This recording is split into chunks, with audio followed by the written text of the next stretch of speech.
I'm surprised with your exciting life you've time to read a paper. Are you trying to be sarcastic because I'm not in the mood? Me? I've just read somewhere that people who lead exciting lives haven't time to read a paper. They're too busy making the news. Well, now you come to mention it, it is possible that you could be reading very soon that I've murdered a certain well-known two-timing factory boss. Ah, well, drums were right then. That's what I heard. Drums? What drums? Jungle tom-toms. Cobblestone jungle, remember? There's not a lot that goes on round here, love, that don't pass through here sooner or later. Why can't folk keep their big mouths shut? Why should they? Hey, you never could. And besides, if you're going to barge into a fella's office and tear him off a strip, strikes me you're just looking for trouble. Well, I was livid. How would you feel if a bloke tells you he's married, then you find out he's not? He's just been stringing you along to keep you in your place so you don't put bite on. Then he tells you to clear out the house. Like hell. I'm sticking he's not having it all his own way. Well, far be it from me to say. All right. Join the queue. You warned me, everybody warned me. But I've not lost yet, and I don't intend to. And correct me if I'm wrong, but didn't a certain person not a million miles away from here fancy himself? Oh, you got me joking. Excuse me, Bet, I know it's none of my business. Well, why don't you be the one person round here who keeps her nose out of it? Well, I only wanted to ask me, why is it so bad now that Mr. Baldwin turns out not to be married? I mean, isn't it better if he's single? 'Cause single people are allowed to go out together, aren't they? Isn't she lovely? I thought of put her in a sideshow at Blackpool, but they said I'd put other people out of business. I wish you wouldn't talk about me like that, Rita. It's a perfectly reasonable question. Right. Well, what's bothering Bet, and would bother any other intelligent woman, is she's been conned. She has been treated as if she's a panting spinster that can't wait to get her claws into the single fella and drag him to th' altar. Right? Right. Isn't that what every woman wants, to get married? I mean, I know some women do fall for married men, but, well, if he's single, isn't it simpler? I think I'll try Morecambe. I should be able to get her in summit in Morecambe. Mavis, love. Bet has been conned, used and insulted, and it doesn't matter if Mike Baldwin is single or a budding bluebeard, right? Right. I still don't see. No, love. Well, you just go away and think about it. Hey, I tell you what, though, kid. I think you're doing right to hang on to that house. At least until you find another place. I'm hanging on to number 5 till they carry me out in a box. Anyway, Tron. Good luck. I mean it, seriously. Thanks. Now Sorry. then. Excuse me, are you looking for something? Yeah. I'll have that box of chocolates, please. Who are them for? Elsie, you're not the only one who can butter her up, you know. Well, I'll have one of them new face packs, please. Aye, aye. Work then, did it? Yeah, 12 turns was her birthday. That's all right. I'm telling everybody. Good morning, good morning, good morning. Oh, don't you ever clean up? You're very bright for a Sunday morning, aren't you? Well, I can hardly say the same about you. I am resting after a very hard week's work. That's what Sundays are for, you know. Well, this should cheer you up a bit. Your ill-gotten gains from our hard morning's work. How much are you worth these days, Fairclough? Why don't you know? I'm keeping this country afloat. If you don't believe me, ask the taxman. To say nothing of you and your mate and all them little paper lads. Did they all turn up, by the way, this morning? Just about. Well, that's something, isn't it? Why are you so grumpy this morning? I mean, more grumpy than normal. I'm not flipping grumpy. I was in a very good mood till you landed. Ah, well, now I'm here, I think I'll have a cup of tea. And you look as if you could do with one and all. Do you know, Fairclough, I think you could be getting too old for these Saturday nights out on the town. Listen who's talking. Who nearly got thrown out of the Blue Angel last night for trying to sit in the drummer's knee all night. I don't remember that. You don't want to remember. Sit down, I'll make you a cup of tea. So... Hey! I didn't know you were Stanley's wedding with this clothes. Stanley's wedding? Tomorrow. Yeah, that's right. You're going, of course. Well, it's my son's wedding day, isn't it? What you wearing? Your pink frock? Top hat and wellies. Well, whatever you do wear, if you want it dashing over with a smoothing iron, you know where I am. Yeah, damn. Oh, that was a great meal, was that? Well, considering tat you had in it was. You're talking about that was my entire week's shopping, that. Where is it now, then? Pies down at Rover's for the rest of the week. I won't have to eat again till next Sunday after a meal like that. What are you doing? Booking me? If you'll come, yeah. Well, I'll have to see how I'm placed, won't I? But if I do come, it'll cost you. Name your price. Well, it's not money. Oh, this gets more interesting every minute. Hey, can get them ideas and all. No, I just fancied going somewhere with you. Going somewhere? Where? Well, you might think this dead cheeky, but I wouldn't mind going to your Stanley's wedding with you. Well, I said you'd think it were cheeky, so forget it. No, it's not that. I just fancied seeing him married. He's had a rough time, and I think she'll make him very happy. Call me sentimental if you like. I thought I'd just go into the church and then getting away again as soon as I could afterwards. You know what things are like between Stanley and me. That invitation didn't come from him, it came from her. So the least he sees of me, the better. Don't be daft. No, it's true. Oh, I just thought for a second you thought I weren't good enough to take to your son's wedding. There's nothing I'd like better. You look stunning in a fancy hat. I do. Hello, what are you doing here? Oh, I've just come in for a bit of peace and quiet, to tell you the truth. That house of mine is bedlam. Try to read the Sunday papers and you've got two of them interrupting you. Try to make a cup of tea and you've got to make a pot for three. So I thought I'd just get a good book and go to bed for the rest of the day. What, on your birthday? How did you know it was my birthday? Oh, I see. Well, at least you get 2 cards, a box of chocolates, and a face pack. Thanks for nothing. What better place to go on your birthday? And you should know, we're about the same age. We are Ella's like. All right, how old are you? How old are you? Ladies do not tell their age. Exactly. Well, I'm still a hell of a lot younger than you. Oh, come on, a year or two, perhaps. All right, truce. Tell you what, I'll make you a cup of tea. Okay. Have you seen Bet today? I just wondered if she was still in residence. Yeah, I think she is, as a matter of fact. Do you know what I think? I think Mike Baldwin will come crawling back to her. Do you think she'll have him back? Well, she says not. I didn't ask you that. No, I don't. No, I think he's really upset her. Her pride as much as anything. Oh, well, in that case, her days at number 5 are numbered. Oh, heck, now I'll make tea for 3. What puzzles me, Elsie, is why Betty's so upset now she's found his single. Oh, no, not again. You mind, Rita? I'm talking to Elsie. Well, what can I say? Mike Baldwin's a fellow who likes to have his cake and eat it at the same time. He likes to fly his kite and feel his freedom. That's why he told her he was married. And a girl can't let a fellow do that to her, can she, hey? Oh, I see. Yeah. Oh, you I begin to understand it. Mavis, love, it's as simple as this. Before you get involved with the bloke, you check all the angles. It's the only way, because most of them are swines, unadulterated swines. Oh, don't do as I do, do as I say. Shut up, you. Hey, how did you like that new face pack Susie got you, Elsie? Oh, very nice, thank you. Oh, it's a new line. It's all very good. I haven't tried one myself, but perhaps you'd let me know when you've tried yours, because I trust your judgment. Oh, good. I'm glad, because I just used it not an hour since. Oh, I'm sorry, Elsie. Well, I mean, it's been very light in here, and I'm always being told I need glasses. What can I say? Don't say another word, love. Come on, I'll take you for a drink. I've gone right off tea.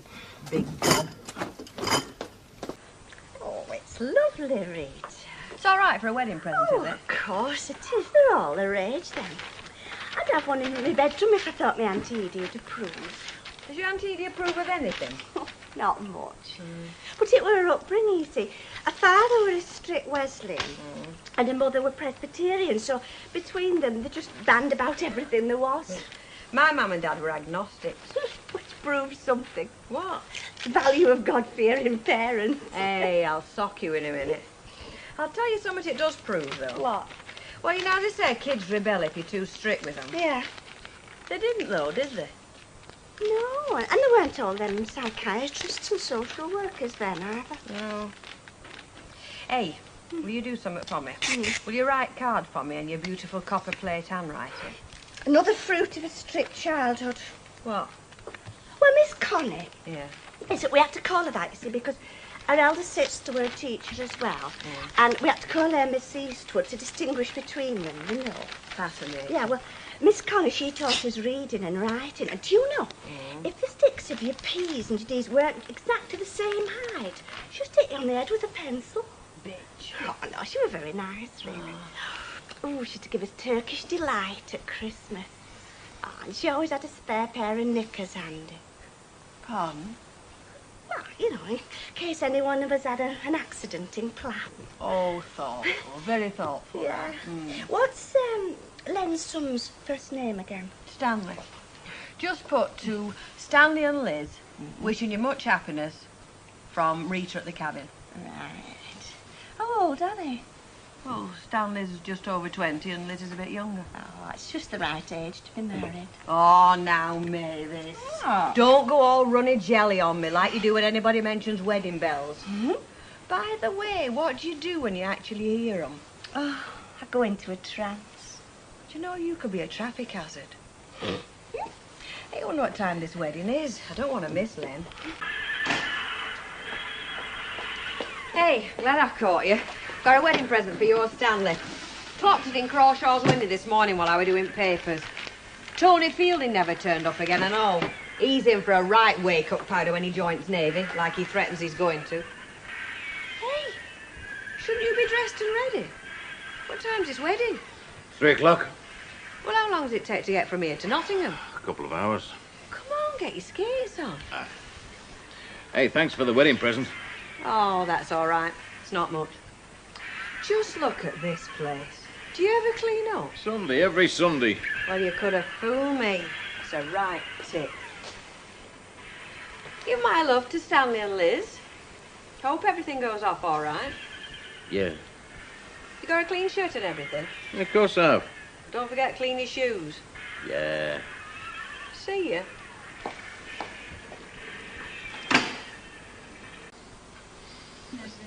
Right, I'm off. That were quick. You made me feel a right barfly, and I've only been here half an hour. Well, I've got something I want to do.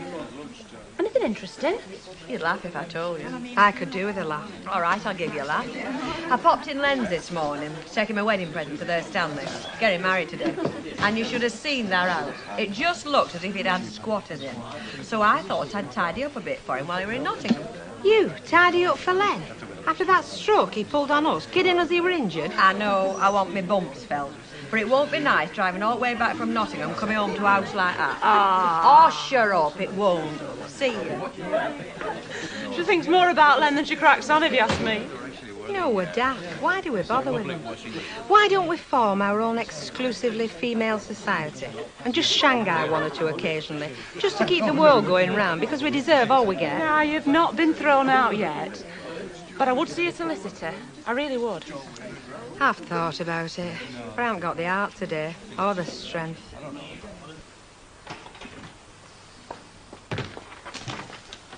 Len? Hey. What the hell are you doing here?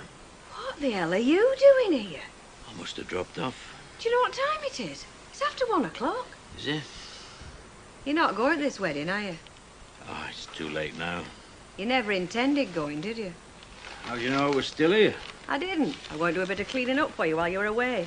You were going to clean up for me. I know, Bet said I would daft for doing it. I would have got round to it myself sometime. Every Sunday you told me. Why haven't you gone, Len? I dropped off. Why, Len? Because they didn't flaming want me, did they? Stanley didn't want me there. Liz did. Yeah, but he's my flaming son, isn't he?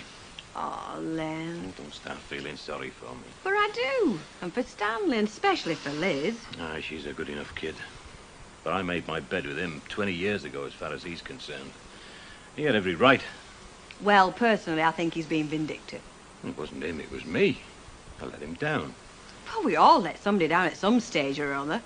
The whole world would hate each other if we all bore a grudge like yours, Stanley. I know, but father and son, that should be different, shouldn't it? It's just the same. There was no excuse, none at all. He's got every right to hate me.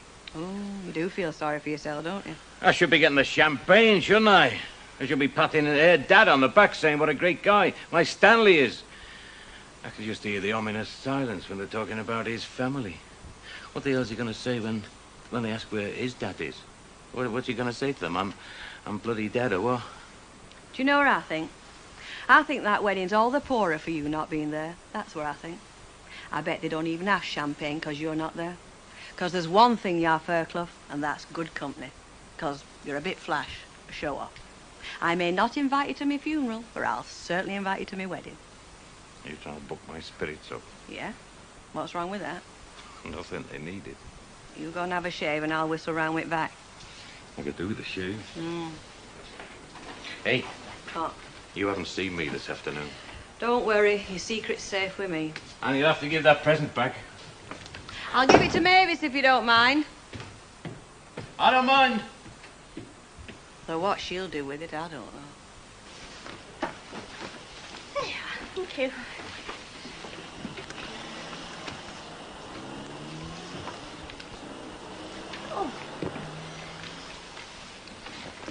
Have you got the Anglian Times, Mavis, please? No?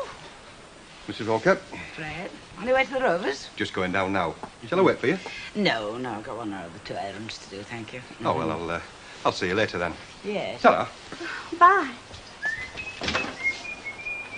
Does he actually buy them? Pardon? Those magazines? No, I don't think so. Oh, that's a relief. Wouldn't like to find one of them under his pillow when he was doing the room out. Beastly things. Yeah.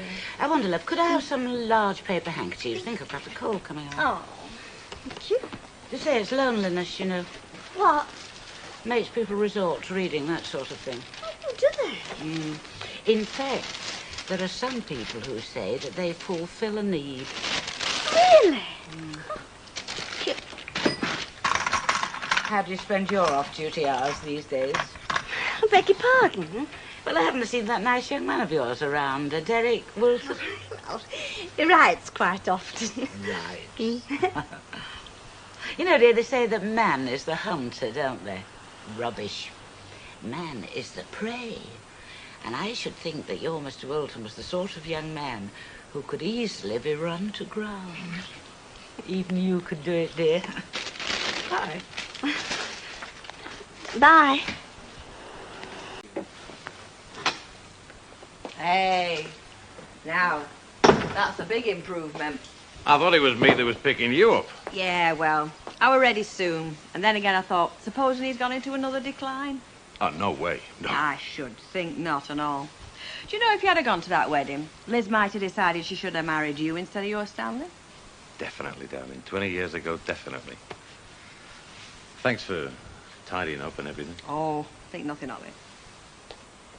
You know, you're looking pretty good yourself tonight. Well, thank you. Do you mind if I smudge your lipstick? Well, I can always put another layer on.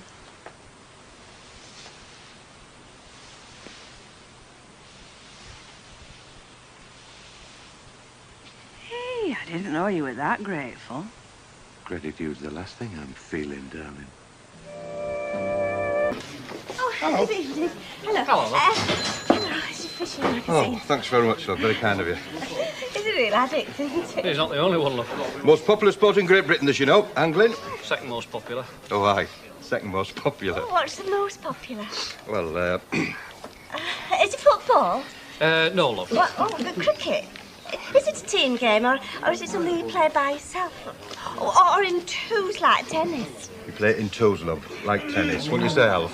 Aye, I would. Twos like tennis? I wouldn't bother if I were you. Oh, no, like general knowledge. Hey, Rita, what do you think's the most popular sport in Great Britain? Never mind, just don't play with either of these two. You stick to your Derek. Vodka, love, please. Oh, I never thought of that. You're quite right, too, love. It doesn't hold a candle to fishing. No.